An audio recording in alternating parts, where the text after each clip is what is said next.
لله رب العالمين والعاقبة للمتقين والصلاة والسلام على أشرف الأنبياء والمرسلين وعلى آله الطيبين الطاهرين وأصحابه الهادين المهديين أما بعد فقد قال الله تبارك وتعالى في الكلام المجيد والفرقان الحميد فأعوذ بالله من الشيطان الرجيم بسم الله الرحمن الرحيم إن الله وملائكته يصلون على النبي يا أيها الذين آمنوا صلوا عليه وسلموا تسليما اللهم صل على سيدنا محمد وعلى آل سيدنا محمد وبارك وسلم صلوا عليه صلاة وسلام عليك يا حبيبي يا رسول الله صلی اللہ تعالی علیہ وسلم۔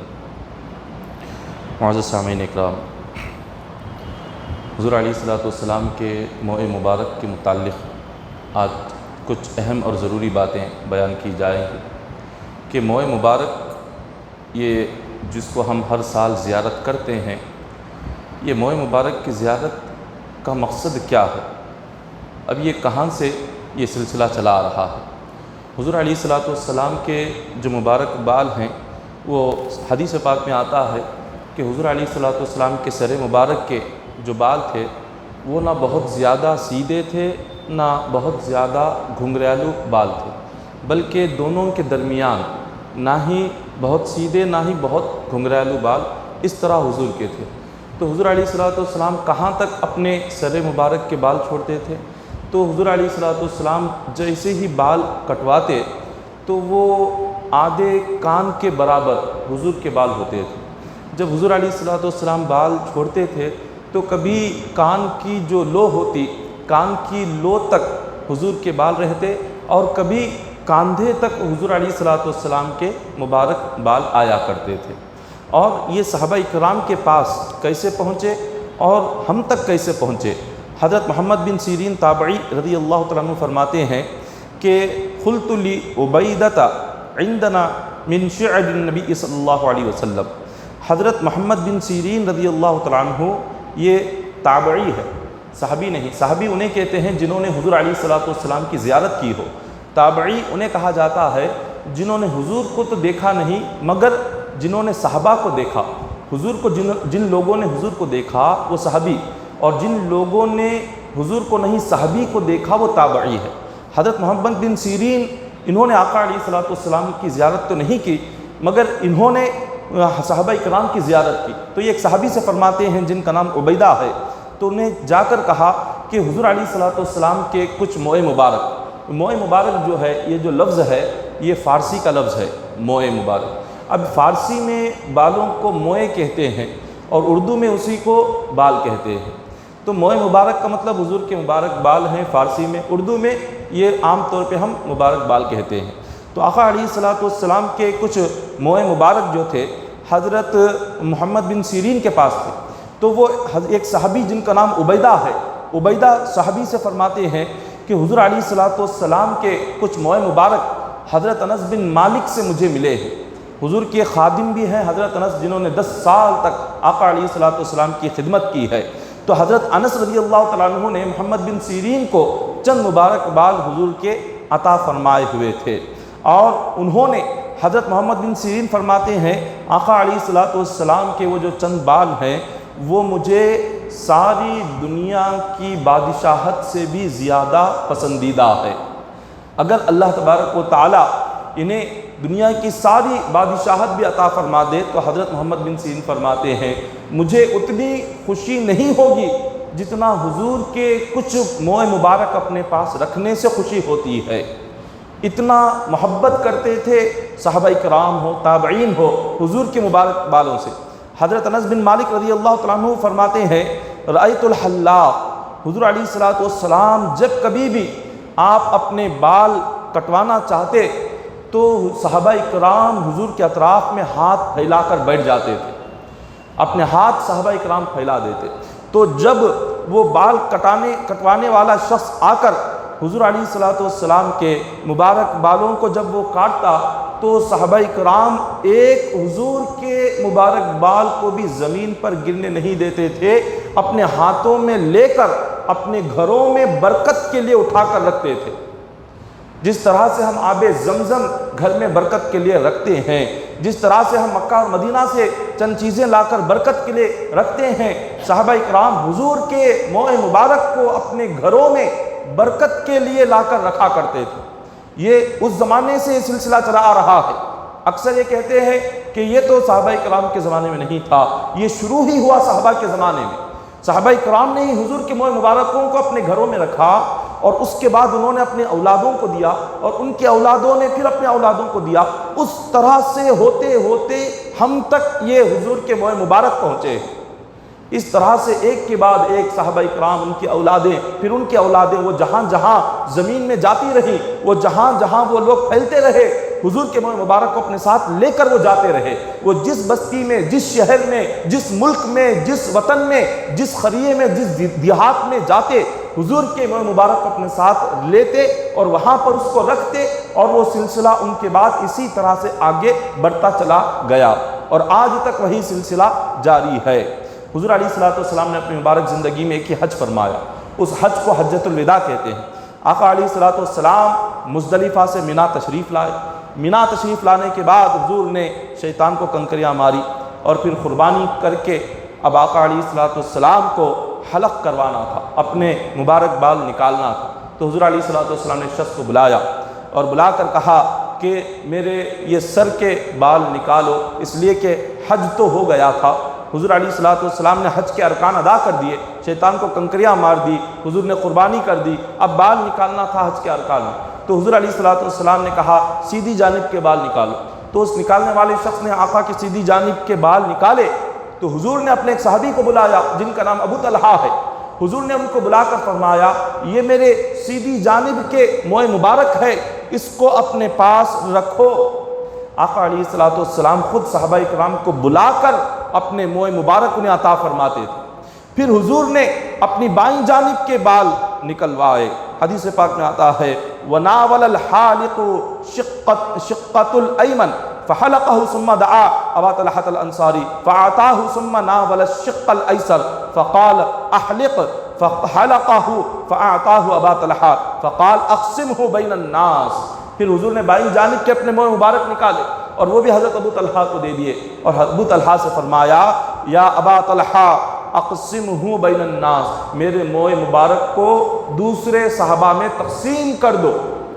حضور نے خود حکم دیا اس کو تقسیم کرو۔ صحابہ کرام اس کو اپنے پاس لے کر گھروں میں جمع کر کے رکھتے تھے۔ مقصد کیا تھا؟ تاکہ اس کے ذریعے سے دوسروں تک برکت پہنچے، حضور کے موئے مبارکہ کی برکت ہر ایک کو پہنچے، ہر ایک کے گھر میں آئے، اور ہر ایک اس سے اپنے بیماروں کو شفا عطا کرے۔ اسی طرح حضرت عثمان بن عبداللہ فرماتے ہیں، حضرت عثمان بن عبداللہ جب کبھی بیمار ہو جاتے تو وہ ایک پانی کا پیالہ لے کر حضرت ام سلمہ رضی اللہ تعالیٰ عنہ کے پاس آیا کرتے تھے۔ حضور کی حضرت ام سلمہ رضی اللہ تعالیٰ عنہ کے پاس آقا علیہ السلام کے ایک موئے مبارکہ تھے، تو وہ اپنے پاس ایک چاندی کی نلی میں انہوں نے حضور کے موئے مبارک کو رکھا ہوا تھا۔ تو جب کوئی بھی مدینہ میں بیمار ہوتا حضرت ام سلمہ رضی اللہ تعالیٰ عنہ کے پاس آتے پانی کا پیالہ لے کر اور کہتے کہ ہمارے گھر میں فلاں بچہ بیمار ہے یا ہم بیمار ہے، ہمارے لیے کچھ علاج کرو۔ تو وہ کیا کرتے؟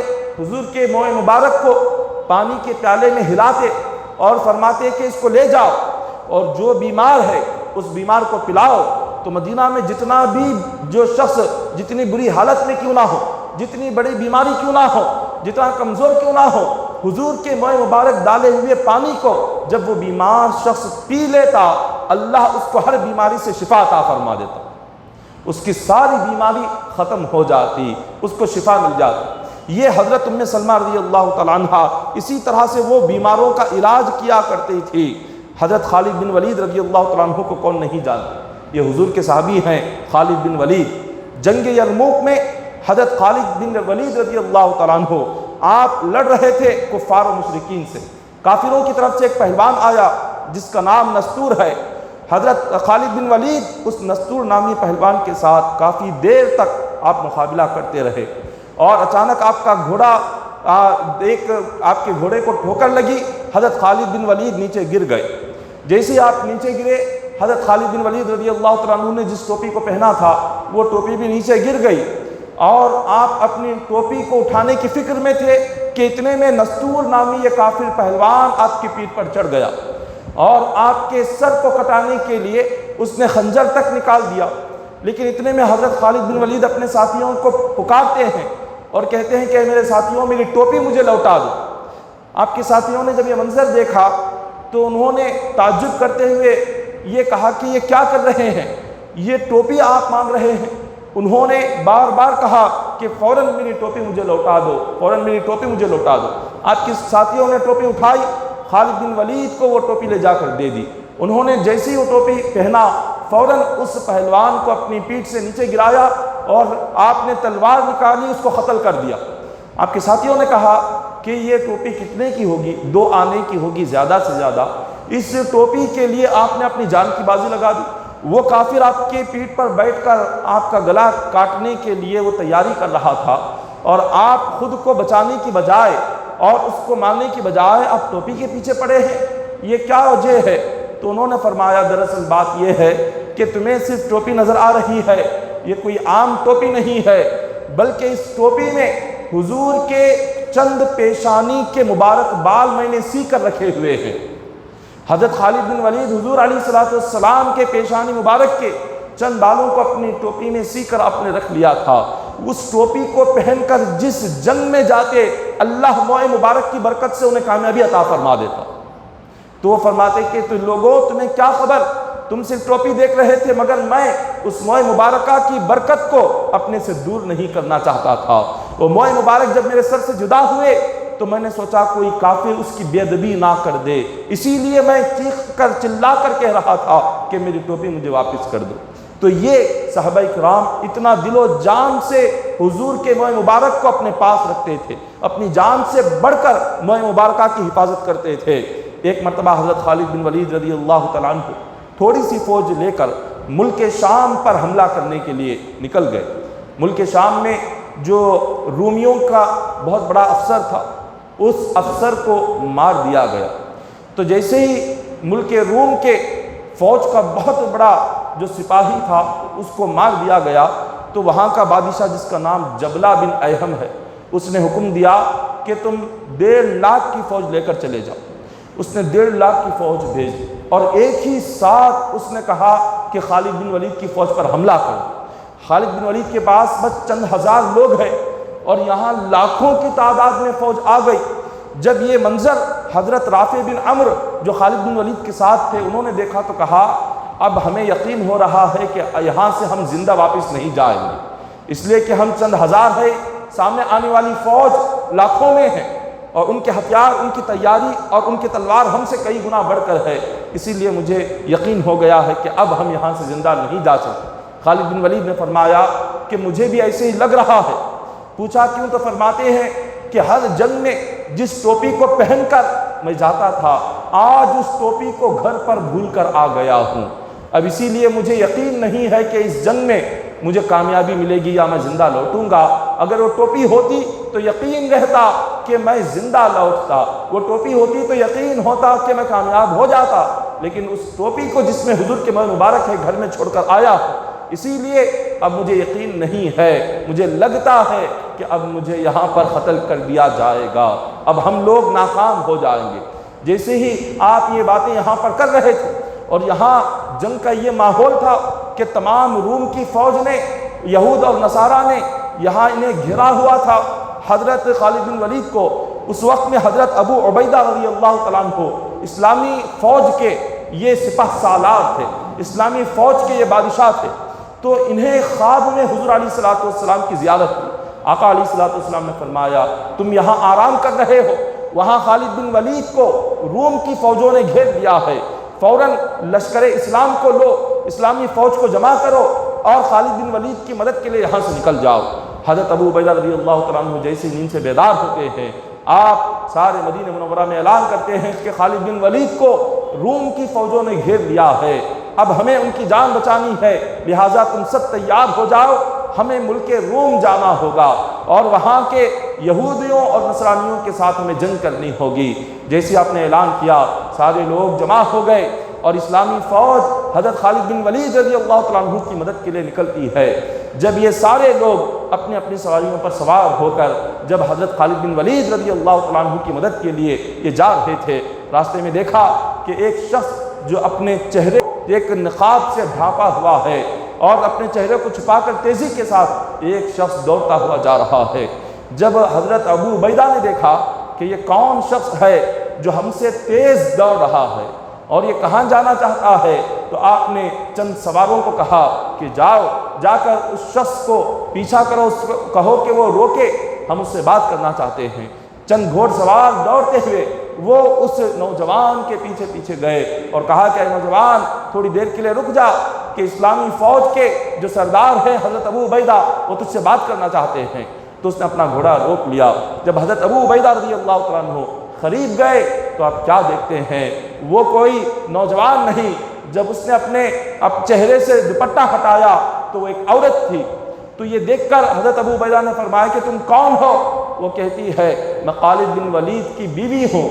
جب آپ نے اعلان کیا کہ خالد بن ولید کو روم کی فوجوں نے گھیر لیا ہے تو میں نے سمجھا کہ ہر ایک مرتبہ انہیں جنگ میں کامیابی ملتی ہے، وہ کبھی ناکام نہیں ہوتے، چلو اسی طرح اس جنگ میں بھی کامیابی مل جائے گی اور وہ واپس آ جائیں گے۔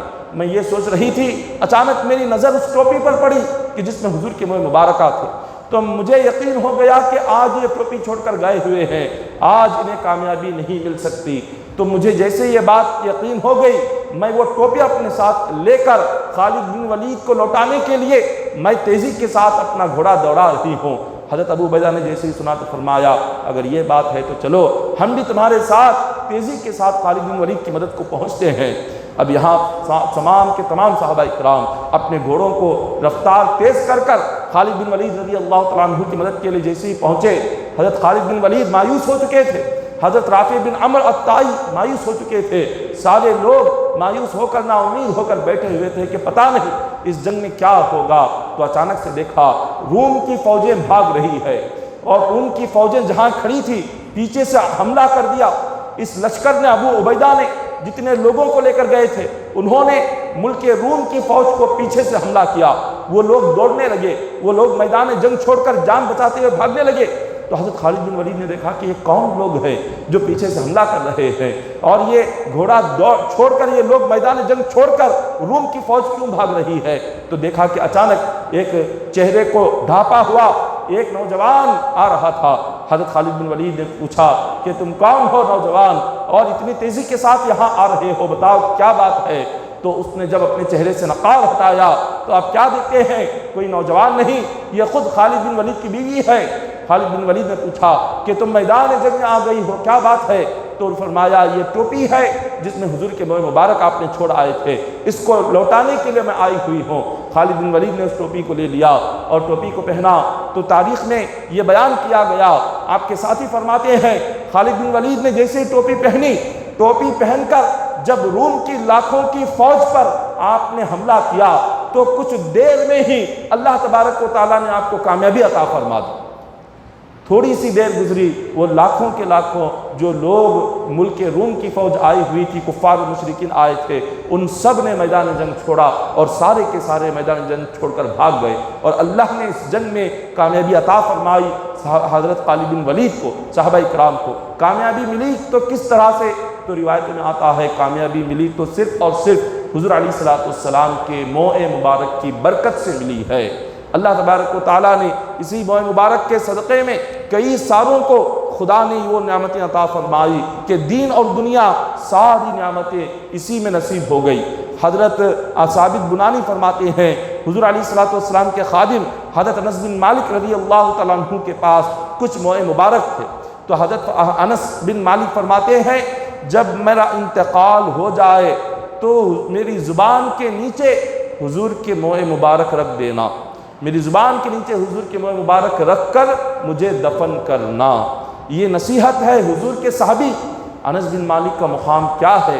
آقا علیہ السلام کے صحابہ اکرام اتنے بلند درجے کے کہ ساری امت مل کر بھی ان کے ایک صحابی کے قدموں کو لگی ہوئی دھول اور مٹی کے برابر نہیں ہو سکتی، اتنا بلند صحابہ کرام کا مقام ہے۔ حضرت انس بن مالک فرماتے ہیں کہ میرے انتقال کے بعد حضور کے موئے مبارک کو میری زبان کے نیچے رکھ کر مجھے دفن کیا جائے۔ کیوں موئے مبارک کا مقام اتنا بلند تھا؟ صحابہ کرام کو لگتا تھا کہ حضور کے موئے مبارک اپنے ساتھ ہم لے کر جائیں گے تو اس موئے مبارک کے صدقے میں قبر کے سوالات ہم پر آسان ہو جائیں گے، موئے مبارک کے صدقے میں اللہ ہمیں عذاب قبر سے نجات عطا فرمائے گا، موئے مبارک کے صدقے میں اللہ تعالی ہمیں عذاب قبر سے، قبر کے فتنے سے محفوظ رکھے گا۔ حضور علیہ السلام کے ایک اور صحابی جن کا نام حضرت امیر معاویہ رضی اللہ تعالیٰ عنہ کے پاس آقا علیہ السلام کی چادر تھی، اور حضور علیہ السلام جو تہبند باندھتے تھے، جس کو عام بول چال میں ہم لنگی کہتے ہیں، اس کو تہبند کہا جاتا ہے۔ حضور جو تہبند باندھتے تھے وہ تہبند حضرت امیر معاویہ کے پاس تھی۔ حضور کے کچھ ناخن تھے، حضور کے موئے مبارک تھے۔ حضرت امیر معاویہ نے فرمایا کہ جب میرا انتقال ہو جائے حضور کی تہبند کو میرے جسم پر پہنا دینا، میرے جسم پر حضور کی تہبند ڈالنا، اور کفن کے طور پر حضور کی چادر میرے سر پر ڈال دینا، اور حضور کے ناخن اور موئے مبارک کو میرے ہونٹوں پر اور میری زبان پر رکھ دینا، اور پھر مجھے دفن کر دینا۔ یہ صحابہ کرام کا عشق تھا حضور کے موئے مبارک کے ساتھ۔ قبر میں حضور کے موئے مبارک کو لے کر جاتے تھے۔ حضرت ابوبکر صدیق رضی اللہ تعالیٰ عنہ کے پاس حضور علیہ السلام کے کچھ موئے مبارکات تھے۔ حضرت صدیق اکبر نے اپنے گھر میں ایک محراب میں حضور کے موئے مبارک کو اٹھا کر رکھا تھا۔ جیسے ہی رات ہوتی ابوبکر صدیق رضی اللہ تعالیٰ عنہ کو قرآن پڑھنے کی آواز سنائی دیتی تھی۔ ابوبکر صدیق رضی اللہ تعالیٰ عنہ جیسے ہی آپ قرآن پڑھنے کی آواز کو سنتے، جا کر آپ اپنا سارا گھر دیکھتے، گھر میں کوئی قرآن پڑھنے والا نظر نہیں آتا۔ اسی طرح ساری رات قرآن پڑھنے کی آواز آتی رہتی۔ صبح ہوئی، حضور علیہ السلام کی خدمت میں حاضر ہوئے، عرض کیا کہ آقا آج کی رات میں نے سنا میرے گھر میں قرآن پڑھنے کی آواز آ رہی ہے، لیکن پڑھنے والا کون ہے نظر نہیں آ رہا۔ حضور نے فرمایا وہ جو قرآن کی آواز آ رہی تھی وہ کوئی انسان نہیں پڑھ رہے تھے، بلکہ فرشتے آ کر تمہارے گھر میں قرآن پڑھ رہے تھے۔ حضرت ابو صدیق اکبر نے فرمایا کہ حضور فرشتے کیوں آئے؟ تو حضور علیہ السلام نے فرمایا جہاں میرے موئے مبارک ہوتے ہیں وہاں فرشتے آ کر اس کی زیارت کرتے ہیں، اس کے اطراف میں بیٹھ کر قرآن اور درود کی تلاوت کرتے ہیں۔ جہاں حضور کے موئے مبارک ہو وہاں فرشتے آ کر آقا علیہ السلام کے موئے مبارک کی زیارت بھی کر رہے ہیں، درود پاک بھی پیش کرتے ہیں، قرآن پاک کی تلاوت بھی کرتے ہیں۔ یہ مقام ہے موئے مبارک کا۔ اسی طرح ایک بلخ ایک مقام کا نام ہے، اس مقام میں بلخ مقام پر ایک بہت بڑا مالدار شخص رہتا تھا۔ اس کا انتقال ہوا، اس کے 2 ہی بیٹے تھے۔ ان 2 بیٹوں نے باپ کی جائیداد کو آپس میں تقسیم کرنا چاہا، ساری چیزیں انہوں نے آدھی آدھی تقسیم کر لی۔ حضور علیہ السلام کے 3 موئے مبارک بھی تھے، تو ان 2 بھائیوں نے ایک ایک موئے مبارک لے لیا۔ اب جو چھوٹا بھائی تھا اس کے پاس حضور علیہ السلام کا ایک موئے مبارک تو تھا ہی، اب تیسرے موئے مبارک کو کیسے تقسیم کرے؟ اب تیسرا موئے مبارک تھا تو بڑے بھائی نے کہا ہم اس کو آدھا آدھا کر کے اپنے پاس تقسیم کر لیتے ہیں۔ چھوٹے بھائی نے کہا کہ حضور کے موئے مبارک کو آدھا کرنا یہ ہرگز مجھے گوارا نہیں ہے، حضور کے موئے مبارک ہو میں اس کو توڑوں نہیں، یہ نہیں ہو سکتا۔ بڑے بھائی نے کہا کہ اگر تمہیں موئے مبارک سے اتنی محبت ہے تو حضور کے سارے 3 موئے مبارک تم اپنے پاس رکھ لو اور ساری مال و دولت مجھے دے دو۔ چھوٹے بھائی نے کہا کہ یہ بہت ہی بہترین سودا ہے، حضور کے موئے مبارک جو ساری کائنات کی بادشاہت سے بڑھ کر ہے اور وہ مجھے مل رہے ہیں۔ تو چھوٹے بھائی نے کہا میں میرے حصے کی ساری زمین جائیداد سونا چاندی مال و دولت سب کچھ آپ کو دے دوں گا، آپ رکھ لیں، اور بس یہ 3 موئے مبارک آپ مجھے دے دیں۔ چھوٹے بھائی نے خوشی سے حضور کے 3 موئے مبارک کو اپنے پاس رکھ لیے، اور بڑے بھائی نے دیکھا کہ یہ تو دیوانہ ہے، پاگل ہے، اس کو کچھ خبر نہیں، اس نے تو ساری دولت مجھے دے دی۔